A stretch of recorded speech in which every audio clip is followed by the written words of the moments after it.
السلام علیکم ورحمۃ اللہ وبرکاتہ۔ اعوذ باللہ من الشیطان الرجیم، بسم اللہ الرحمن الرحیم۔ اولم یکفہم انا انزلنا عليك الكتاب أنا أنزلنا عليك الكتاب يتلى عليهم إن في ذلك لرحمة وذكرى لقوم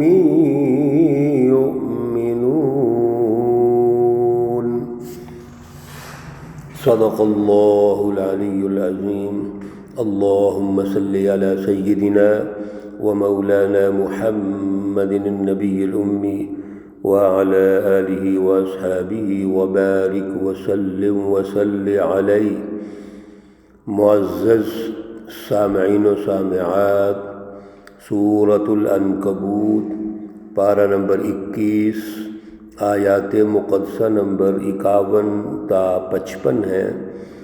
اللہ رب العزت ان آیات کا فہم اور شعور عطا فرمائے اور عمل کی توفیق اور صلاحیت عطا فرمائے۔ گزشتہ درس میں اللہ رب العزت نے تمام آسمانی کتب کے بارے میں رہنمائی ارشاد فرمائی کہ وہ اللہ کی کتابیں ہیں، تورات، زبور، انجیل اور پھر کلام مقدس قرآن پاک۔ یہ تمام وہ اللہ کی کتابیں ہیں جن کے ذریعے اللہ نے سچی رہنمائی ارشاد فرمائی، سچی تعلیم دی، اور بالخصوص رسول اللہ صلی اللہ علیہ وسلم پر جو قرآن پاک نازل ہوا ہے یہ اللہ کی طرف سے نازل ہوا ہے، اس میں کسی قسم کی کوئی ملاوٹ نہیں ہے۔ اور سب سے بڑی بات یہ ہے کہ رسول اللہ صلی اللہ علیہ وسلم پہلے پڑھے لکھے نہیں تھے، نہ آپ لکھنا جانتے تھے، نہ آپ کسی کے شاگرد تھے، آپ تو امی تھے، یعنی ظاہراً جو اس وقت کے علوم تھے ان کے لیے ان پڑھ تھے۔ آپ کو تو اللہ رب العزت نے ہی وحی بھیجی، سچی تعلیم دی اور تمام تر ہدایات دیاں، اور اس کے نتیجے میں رسول اللہ صلی اللہ علیہ وسلم نے آگے منتقل کیا ہے۔ آپ تو اللہ کے پیغمبر ہیں، یعنی اس میسج کو لوگوں تک پہنچانے والے ہیں۔ سچی تعلیم، سچی رہنمائی جو اللہ کی طرف سے ہے وہ انسانوں کو دینے والے ہیں۔ اس لیے آپ صلی اللہ علیہ وسلم پر جو اعتراضات لگائے جاتے ہیں وہ غلط ہیں۔ انما الآیات عند اللہ، آپ فرما دیجئے کہ سب سے پہلی بات تو یہ ہے کہ یہ اللہ کی آیات ہیں، اللہ کی رہنمائی ہے، سچی تعلیم ہے، سچی فلسفی ہے جو میں آپ تک پہنچا رہا ہوں، اور میرا جو کام ہے وہ یہ ہے انما انا نذیر مبین، میرا کام تو صرف اتنا ہے کہ میں واضح طور پر ڈر سنانے والا ہوں، اس سچی رہنمائی کو آپ تک پہنچانے والا ہوں۔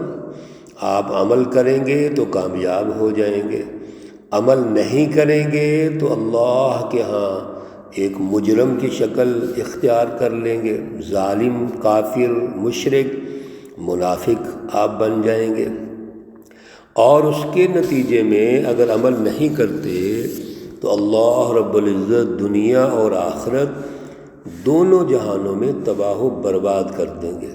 اگر عمل کرتے ہیں تو کامیاب ہوں گے دنیا میں بھی آخرت میں بھی، اور اگر عمل نہیں کرتے تو ناکام ہو جائیں گے۔ اللہ رب العزت نے اہل کتاب کا بطور خاص ذکر فرمایا کہ جو تورات، زبور، انجیل پر ایمان رکھتے ہیں ان کو چاہیے کہ وہ کلام مقدس قرآن پر بھی ایمان رکھیں، کیونکہ ان چاروں کتابوں کے مرکز اللہ ہیں، اور یہ چاروں کتابیں انسانیت کی رہنمائی کے لیے ہیں۔ اور اب کلام مقدس قرآن پاک کے بعد پہلی تینوں کتابوں کا جو خلاصہ ہے، نچوڑ ہے، وہ کلام مقدس میں موجود ہے۔ اب قرآن پاک ایک تو ماضی کا نمائندہ ہے، دوسرا قیامت تک آنے والوں کے لیے رہنما ہے، راہبر ہے۔ تو قرآن پاک پہ عمل کرنے سے تمام کتابوں پر بھی عمل ہو جائے گا اور اللہ کی رہنمائی بھی مل جائے گی۔ لیکن اہل کتاب نے بھی عمل نہیں کیا۔ بعض اہل کتاب نے مانا، عمل کیا، غور و فکر کرنے کی کوشش کی، لیکن اکثر نے انکار کر دیا۔ کفار مکہ اور مشرکین مکہ نے بھی انکار کر دیا۔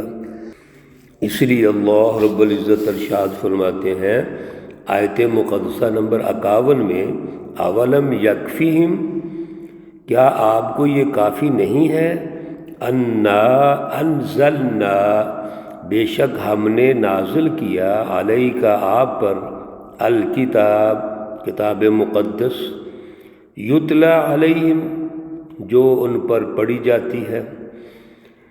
اگر ہم پہلی قوموں کا جائزہ لیں تو اللہ رب العزت نے تورات، زبور، انجیل نازل کی، وہ بھی ان پہ پڑھی جاتی تھی۔ کلام مقدس قرآن پاک کا جائزہ لیں تو وہ بھی کفار مکہ اور مشرکین مکہ پہ پڑھی جا رہی ہے، ان کو باقاعدہ اس کے ذریعے ہدایات مل رہی ہیں، اور قرآن پاک اللہ کی طرف سے ہے، یہ بھی ہدایت مل گئی، سچی رہنمائی دے دی گئی۔ ان فی ذلک لرحمہ، بے شک اس کتاب مقدس میں رحمت ہے، وذکر، اور بہت بڑی نصیحت ہے، سمجھانا ہے، لقوم یؤمنون، اس قوم کے لیے جو ایمان رکھتی ہے۔ رحمت کا مطلب یہ ہے کہ اللہ کی سچی تعلیم ہے، سچی رہنمائی ہے، اور اس کے ذریعے آپ اپنے سوسائٹی کو ترقی دیں گے، معاشرہ تشکیل کریں گے۔ جتنے بھی آپ کی زندگی کے شعبہ جات ہیں، ادارہ جات ہیں، وہ رہنمائی لے کر اپنے ادارہ جاتی تشکیل کریں گے۔ وذکر، نصیحت، یعنی ایک سچی جماعت کی تشکیل کے لیے بہترین اصول و ضوابط۔ اس لیے فرمایا ایمان والوں کے لیے یہ ذکر ہے، اور ذکر یا نصیحت اس وقت ہوتی ہے جب اعلیٰ فلسفی ہو، اعلیٰ فلسفی کی رٹ قائم کرنے کے لیے جد و جہد ہو، اللہ رب العزت پر اعلیٰ درجے کا اعتماد ہو، جس کو اعلیٰ شعور ہم کہتے ہیں۔ تو یہ دونوں چیزیں اللہ نے کلام مقدس قرآن پاک میں رکھ دی۔ قل، کہہ دیجئے، کفا باللہ بینی، کافی ہے اللہ میرے درمیان، و بینکم، اور تمہارے درمیان، شہیداً، گواہ۔ جتنے بھی مشرکین مکہ، کفار مکہ ہیں، اللہ گواہ ہے کہ رسول اللہ صلی اللہ علیہ وسلم نے اپنی ذمہ داری کو پورا کیا ہے۔ یعلم ما فی السماوات والارض، اللہ رب العزت جانتا ہے جو کچھ آسمانوں میں ہے اور زمین میں ہے۔ والذین آمنوا بالباطل، اور جو لوگ یقین رکھتے ہیں جھوٹ پر، یعنی حق کے مقابلے میں باطل، وکفروا باللہ، اور اللہ کا انکار کرتے ہیں، اللہ کے منکر ہو گئے، اولئک هم الخاسرون، یہ لوگ گھاٹا پانے والوں میں ہیں، نقصان اٹھانے والوں میں ہیں۔ اللہ رب العزت نے یہاں حزب الشیاطین، شیطانی جماعتوں کے بنیادی نظریے اور ان کے نتیجے کو واضح ارشاد فرما دیا کہ جو جھوٹ پر ایمان رکھتے ہیں، یقین رکھتے ہیں، اور پھر اللہ کا انکار کرتے ہیں، یعنی اس سچی رہنمائی کو نہیں مانتے، یہ شیطانی جماعتیں ہیں، اور نتیجے کے اعتبار سے یہ نقصان میں ہوں گے، دنیا میں بھی آخرت میں بھی۔ آگے اللہ نے ان کی ذہنیت کو بیان کیا ہے، قبول کرنے کی بجائے ان کی سوچ کیا ہے، مائنڈ سیٹ کیا ہے۔ وَيَسْتَعْجِلُونَكَ بِالْعَذَابِ، آپ سے عذاب کے بارے میں جلدی طلب کرتے ہیں۔ وَلَوْلَا أَجَلٌ مُّسَمًّى، اگر نہ ہوتا اللہ رب العزت نے جو مقرر کیا ہوا اس کا وقت، لَجَاءَهُمُ الْعَذَابُ، تو ان پر اللہ کا عذاب فوراً آ جاتا۔ وَلَيَأْتِيَنَّهُمْ بَغْتَةً، اور البتہ جب آئے گا تو اچانک آئے گا، وَهُمْ لَا يَشْعُرُونَ، ان کو خبر بھی نہیں ہوگی۔ اللہ نے عذاب کے لیے ایک وقت مقرر رکھا ہوا ہے، وہ اللہ کے علم میں ہے، وہ رسول اللہ صلی اللہ علیہ وسلم کے علم میں نہیں ہے۔ اس لیے اللہ فرماتے ہیں اس کا ایک وقت ہے، میں ڈھیل دیتا ہوں۔ اللہ کی عادت شریفہ ہے کہ وہ ڈھیل دیتے ہیں، لیکن جب آئے گا تو پھر یہ بے شعور ہوں گے، بے خبر ہوں گے، اور اللہ کا عذاب آ جائے گا۔ یستعجلونک بالعذاب، یہ اللہ کے عذاب کو جلدی طلب کرتے ہیں۔ وَإِنَّ جَهَنَّمَ لَمُحِيطَةٌ بِالْكَافِرِينَ، اور یاد رکھو کہ بے شک جو جہنم ہے اس نے کافروں کو گھیرا ہوا ہے۔ جہنم کے اندر کافر جائیں گے، مشرک جائیں گے، منافق جائیں گے، اور اس نے جہنم نے ان کو گھیرا ہوا ہے۔ یعنی یہ نتیجے کے اعتبار سے وقت آئے گا۔ دنیا میں بھی جب انقلابات آتے ہیں تو ان کافروں کا احتساب کیا جاتا ہے، ان کو سچی جماعتیں گھیرے میں لے لیتی ہیں۔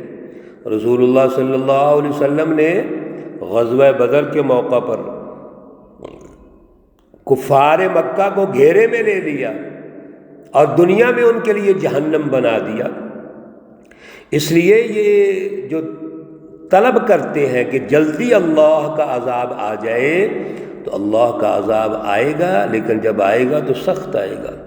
یوم یغشاہم العذاب من فوقہم، اور پھر قیامت کے دن جو عذاب آئے گا تو اللہ رب العزت ان کو گھیر لیں گے، وہ عذاب گھیر لے گا، من فوقہم اوپر سے، ومن تحت ارجلہم اور ان کے پاؤں کے نیچے سے، ویقول اور کہے گا، ذوقوا ما کنتم تعملون، چکھو جو بھی تم کرتے تھے۔ آج یہ عذاب کو جلد طلب کر رہے ہیں، لیکن اللہ ذرا ڈھیل دے رہے ہیں۔ اللہ انتظار کرتے ہیں، شفقت کرتے ہیں، اللہ کی رحمت ہوتی ہے، اللہ کی برکات ہوتی ہیں تاکہ انتظار ہو جائے، وقت گزر جائے۔ لیکن ایک وقت ایسا بھی آنا ہے کہ جب اللہ کا عذاب آئے گا تو ہر طرف سے عذاب آئے گا، اوپر سے، نیچے سے، سائیڈوں سے، اور اللہ کہیں گے چکھو، اب ذرا دیکھو۔ پیچھے آپ ماشاءاللہ سن چکے ہیں، اس وقت یہ پکاریں گے، دعائیاں دیں گے کہ یا اللہ ہمیں واپس بھیج دے، ہم سے غلطی ہو گئی، لیکن اس وقت کسی کی بات نہیں سنی جائے گی۔ یہ دنیا میں اتنا موقع اللہ دیتے ہیں، لیکن نافرمان قومیں یہ سمجھتی ہیں کہ شاید اللہ عذاب نہیں لے کے آئیں گے، اور انبیاء کا مذاق اڑاتی ہے، رسول اللہ صلی اللہ علیہ وسلم کا مذاق اڑایا گیا۔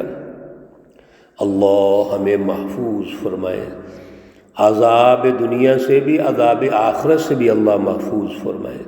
اللہ رب العزت تمام مرحومین و مرحومات کو جنت الفردوس میں اعلیٰ مقام عطا فرمائے۔ اللہ رب العزت تمام بیماروں کو شفائے کاملہ عاجلہ مستمرہ عطا فرمائے۔ ربنا تقبل منا انك انت السميع العليم وتب علينا انك انت التواب الرحيم، وصلى الله تعالى على النبي الأمي محمد وعلى آله وأصحابه أجمعين برحمتك يا أرحم الراحمين۔ السلام عليكم ورحمة الله وبركاته۔